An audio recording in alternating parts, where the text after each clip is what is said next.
मित्रों, अगर आपको डर है कि आपका बच्चा ऑनलाइन गेम या तो दारू तंबाकू बीड़ी व्यसन या तो सेक्सुअल एडिक्शन या तो लव एडिक्शन ड्रग एडिक्शन ये किसी चीज़ में एडिक्टेड हो, वैसा आपके बिहेवियर से पता चल रहा है या तो आपको लग रहा है, तो उसको डांटने की जगह पे, उसको फोर्स करने की जगह पे उसके पीछे के रीज़न ढूंढो।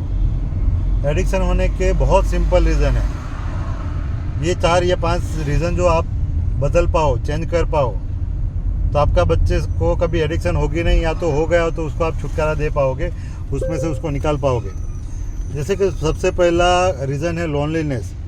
जब बच्चा अपने लोगों से अकेला फील करना स्टार्ट करे, जो lack of communication, healthy communication, lack of emotion expression, suppression of emotion expression, फिर कह सकते हैं कि हेल्दी टाइम स्पेंड ना हो रहा हो फैमिली के साथ, अपने लोगों के साथ, तो सबसे ज़्यादा दिक्कत होती है लोनलीनेस की, जो कभी कभी हार्मोन चेंज होने के कारण भी होती है, according to age, according to जो एनवायरनमेंट होती है, कंडीशन होती है, स्ट्रेस होता है, उसके कारण भी होता है। दूसरी चीज़ है फीलिंग ऑफ हेल्पलेसनेस।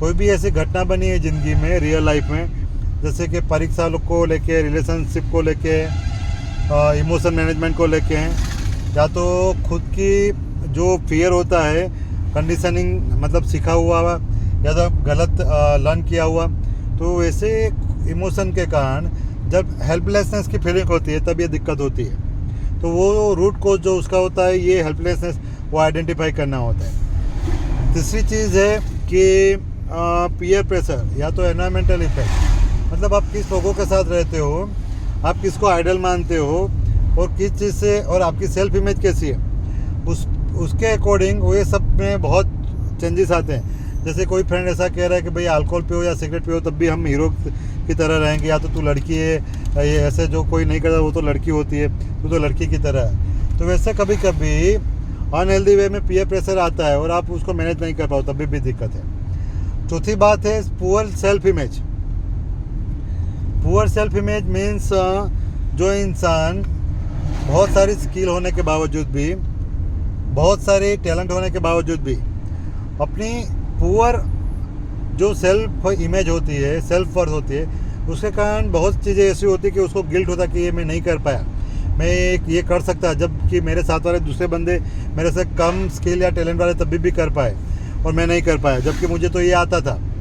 जैसे कि कभी कभी आपने देखा होगा कि वाइवा में क्वेश्चन पूछे तो भूल जाते, वही चीज़ अगर बाहर जाके पूछो और फ्रेंड पूछते हैं तो घर पे जाके पता चलता, तो वो चीज़ याद होती है।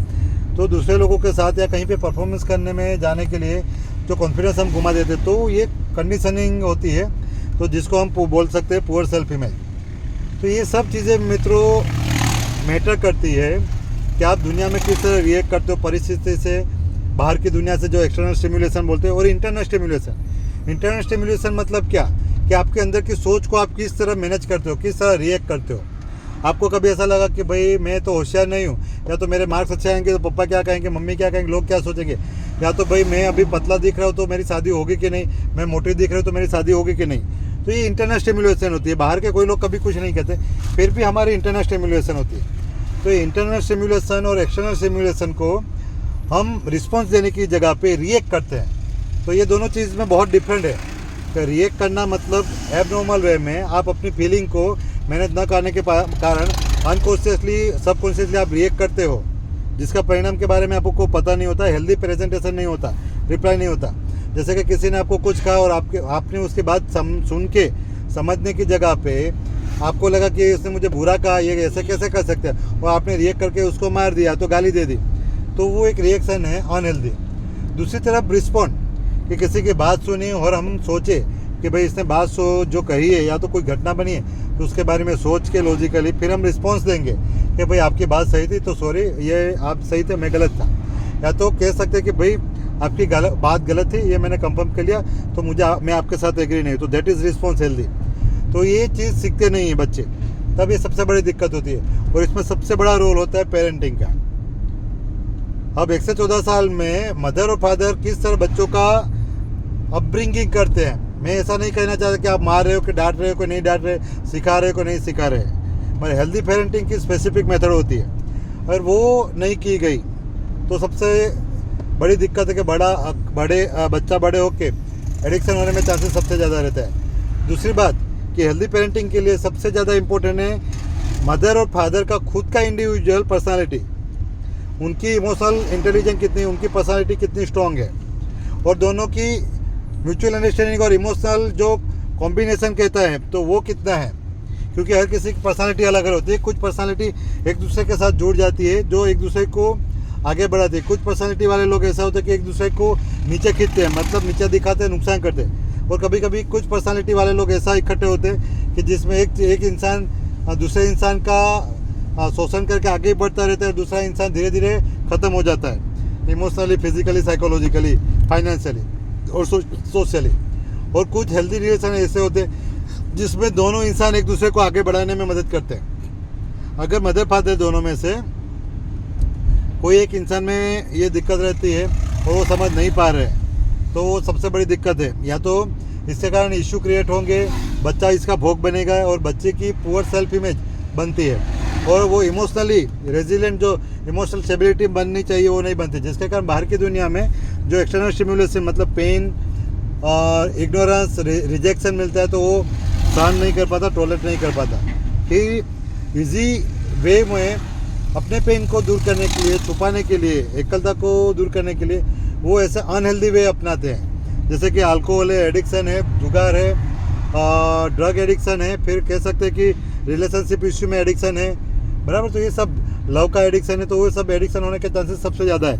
वो कहीं पे भी हेल्दी तरह से जुड़ते नहीं या हेल्दी रास्ता अपना नहीं पाते। तो इसमें बच्चों की गलती हर बार नहीं होती। अगर आपका बच्चा 18 साल से नीचे है तो वो इतने मैच्योर भी नहीं होते कि वो अपनी खुद के इमोशन को 100% मैनेज कर पाए। उनको या तो एक्सटर्नल सपोर्ट की ज़रूरत पड़ती है, खास करके कोई हेल्दी फ्रेंड हो, या तो हम कह सकते हैं कि कोई एक्स्ट्रा एक्सपर्ट हो, काउंसलर हो, या तो साइकियाट्रिस्ट हो, तो या तो फिर कोई हेल्दी पेरेंट्स हो, या तो कोई हेल्दी वडील होते तो उनके थ्रू उनकी इमोशनली जो मैनेजमेंट के लिए उनको सपोर्ट ज़रूरत होती है। और ज़्यादातर लोग ऐसा मानते हैं कि काउंसलर के पास जाना, क्लिनिकल साइकियाट्रिस्ट के पास, कंसल्टेंट साइकियाट्रिस्ट के पास जाना मतलब वो तो पागलपन की बीमारी। तो ऐसा नहीं है मित्रों। माइंड की बीमारी जिसमें इमोशंस और थिंकिंग के साथ जुड़ी होती है, जिसको न्यूरोटिक बीमारी कहते हैं। कुछ होती है साइकोटिक बीमारी जिसमें हम रियलिटी इम्पैक्ट होता है, हमारी इंसाइट इंटेक नहीं होती, इम्पेयर होती है, जिसको साइकोटिक इलनेस कहते हैं। फिर आती है पर्सनालिटी डिसऑर्डर, तो वो अपनी स्वभाव से जुड़ी होती तकलीफें होती है, तो वो पागलपन की बीमारी नहीं होती। साइकोटिक बीमारी में से कुछ बीमारी को जो होती है उसमें से एक बीमारी को पागलपन की बीमारी कहते हैं। फिर उसके कारण, ये माइंड की बीमारी के कारण हम कह सकते हैं कि एडिक्शन का मतलब व्यसन की बीमारी होती है। तो मित्रों ये सिर्फ दवाई से नहीं अच्छी होती, दवाई सारवार से अच्छी होती है, जिसमें काउंसलिंग बहुत ज़रूरी है, जिसमें स्टूडेंट का इंडिविजुअल काउंसलिंग, पेरेंट का काउंसलिंग, डी एडिक्शन काउंसलिंग, फिर इमोशन मैनेजमेंट में CBT, कॉग्निटिव बिहेवियर थेरेपी, ये सब बहुत ज़रूरी है। साथ में एक्यूट सिम्टम को कंट्रोल करने के लिए मेडिसिन आती है, इंजेक्शन आते हैं। फिर दूसरे भी अभी जैसे कि हमारी Urmi mind and brain hospital में अभी एक नया मशीन RTMS आया है, वैसे RTMS मशीन से भी सारवार होती है, EMG मशीन, ECT मशीन से भी सारवार होती है। तो हर बीमारी के लक्षण के अकॉर्डिंग और तीव्रता के अकॉर्डिंग, इंटेंसिटी के अकॉर्डिंग अलग अलग सारवार के मोड होते हैं, तो आपको वो करवाना बहुत ज़रूरी है। और बहुत सारे जो न्यूरोटिक इलनेस है जिसमें मेडिसिन और काउंसलिंग से बहुत अच्छा रिजल्ट मिलता है, जैसे कि OCD, फोबिया, एंजाइटी की बीमारी, पढ़ाई की बीमारी, पढ़ाई में दिक्कत होती है, रिलेशनशिप में इश्यू हो, लव के इश्यू हो, फिर डी एडिक्शन के इश्यू हो, व्यसन के। तो ये सब चीज़ में इमोशन, थिंकिंग और परसेप्शन को समझने और मैनेज करने की जो सिखाया जाता है, बराबर, तो वो बहुत ज़रूरी है। तो मित्रों आप हेल्दी रहे, अपने बच्चों का ध्यान रखें, आप भी हेल्दी बने, जिससे आपकी फैमिली, हमारा देश भी हेल्दी रहे। Thank you. मेरा नाम डॉक्टर मुकुंद राय बी डिंडोर है। मैं as a MD consultant psychiatrist और एज ए काउंसलर मैं Urmi mind and brain hospital Lunawada में मैं प्रैक्टिस करता हूँ। Thank you very much. मेरा नंबर 9979845854 है। Thank you.